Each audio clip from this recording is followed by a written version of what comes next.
Hello students, welcome back. आज हम एक नया टॉपिक पढ़ना स्टार्ट करेंगे, ठीक है, जो है समावयवता। हम बीएससी के फर्स्ट सेम की केमिस्ट्री पढ़ रहे हैं। उसके अंदर के जो मोस्ट इंपॉर्टेंट टॉपिक है उसका लेक्चर नंबर 9 है और आज का टॉपिक हमारा समावयवता है, ठीक है। समावयवता वैसे तो बहुत बड़ा टॉपिक है, लेकिन हम सिर्फ उतना ही पढ़ेंगे जितना हमारे लिए एग्जाम की दृष्टि से इंपॉर्टेंट हो। क्लियर है? अगर आपको फुल डिटेल में इसकी लेक्चर्स चाहिए होंगे तो वो मैं आपको अपलोड करा दूंगा बाद में। अभी आप सिर्फ अच्छे से आपके एग्जाम आने वाले हैं तो जितना इंपॉर्टेंट है सिर्फ उतना पढ़िए, ठीक है। चलिए, कमेंट में आप डाल सकते हैं अगर आपको पूरा का पूरा ये टॉपिक पढ़ना है। समावयवता की हम बात करें तो समावयवता क्या होता है? मैं अगर ऐसे बोल लूं कि मेरे पास दो एक जैसे दिखने वाले लोग हैं, दो एक जैसे दिखने वाले लोग हैं लेकिन उनके काम अलग अलग हैं। दो दिखने में तो एक जैसे हैं लोग, लेकिन उनके काम अलग अलग हैं, तो उन लोगों को आपस में बोल देते हैं समावयवी लोग। क्या बोल देते हैं? समावयवी लोग। और उस घटना को हम बोलते हैं समावयवता। क्या बोलते हैं? समावयवता। यानी कि समावयवता का मतलब है कि हमारे पास ऐसे संरचना या ऐसे यौगिक जिनकी संरचना, ऐसे यौगिक जिनकी संरचना तो अलग अलग हो परंतु उनका अणुसूत्र समान हो। जिनकी संरचनाएं अलग अलग हो परंतु उनका अणुसूत्र समान हो, उन संरचनाओं को समावयवी संरचना कहते हैं और इस घटना को समावयवता कहते हैं, ठीक है।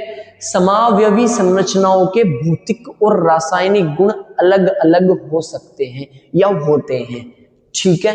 समावयवता मेरे पास दो प्रकार की होती है। समावयवता मेरे पास दो प्रकार की होती है। नंबर एक, संरचनात्मक समावयवता। संरचनात्मक समावयवता। दूसरी त्रिविम समावयवता। त्रिविम समावयवता, ठीक है।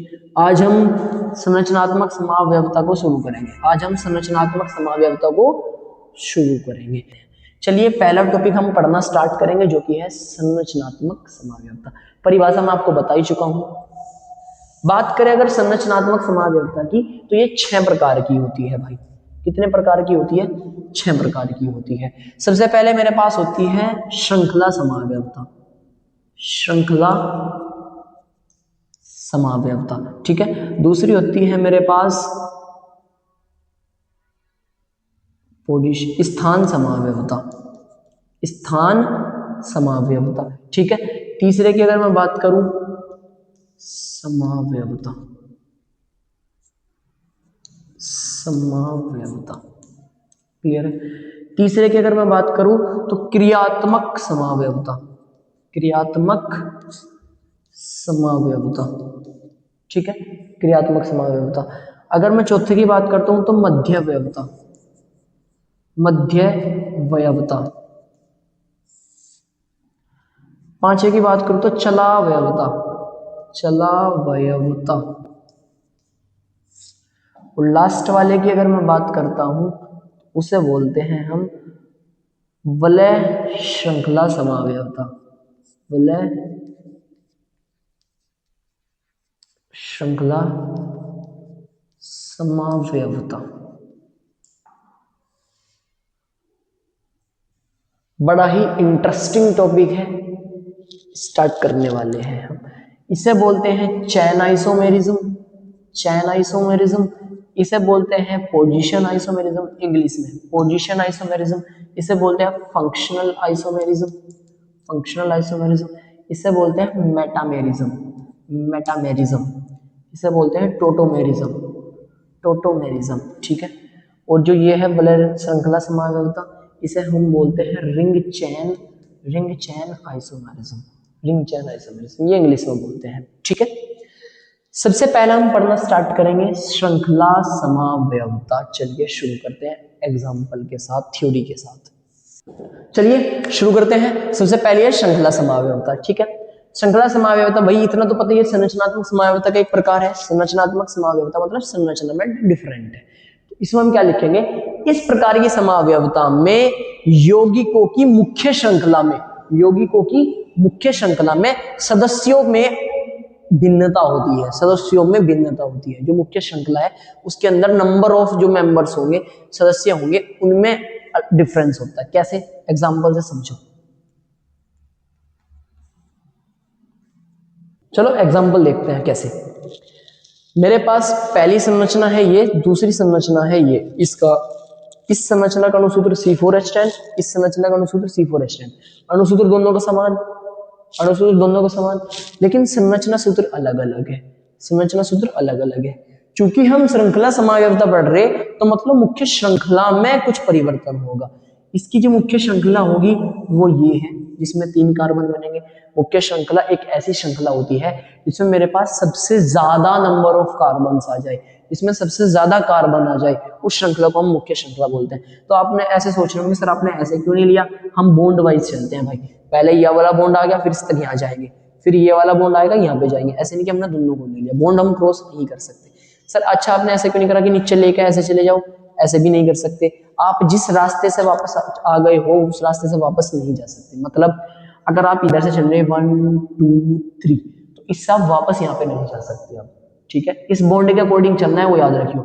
इस बॉन्ड के अकॉर्डिंग यहाँ पहुंचा, इस बॉन्ड के अकॉर्डिंग यहाँ पहुंच गया। तो 1 2 3, इसकी मुख्य श्रृंखला में सिर्फ 3 ही कार्बन है, और इसकी मुख्य श्रृंखला में देखो कितने कार्बन है, 1 2 3 4। तो इस प्रकार के जो यौगिक हैं इन्हें बोलते हैं श्रृंखला समावयवी। श्रृंखला समावयवता है तो इस प्रकार के यौगिक को श्रृंखला समावयवी तथा इस घटना को श्रृंखला समावयवता कहते हैं। पहली समावयवता समझ में आ गई होगी। दूसरी समावयवता की बात करते हैं। दूसरी समावयवता है हमारे पास स्थान समावयवता, ठीक है। इस प्रकार की समावयवता में समूहों की स्थान में परिवर्तन होता है, समूहों के स्थान में डिफरेंस होता है। उनमें नंबर ऑफ, मुख्य श्रृंखला के अंदर नंबर ऑफ कार्बन तो सेम होंगे, ऐसे समझो। इस प्रकार की समावयवता में मुख्य श्रृंखला में तो सदस्यों की संख्या समान होती है, परंतु उनके स्थान में परिवर्तन होता है, उनके स्थान में परिवर्तन होता है। उस प्रकार की समावयवता को स्थान समावयवता कहते हैं। सारी चीज एग्जाम्पल से समझ में आती है। एग्जाम्पल देखो जरा पहले आराम से।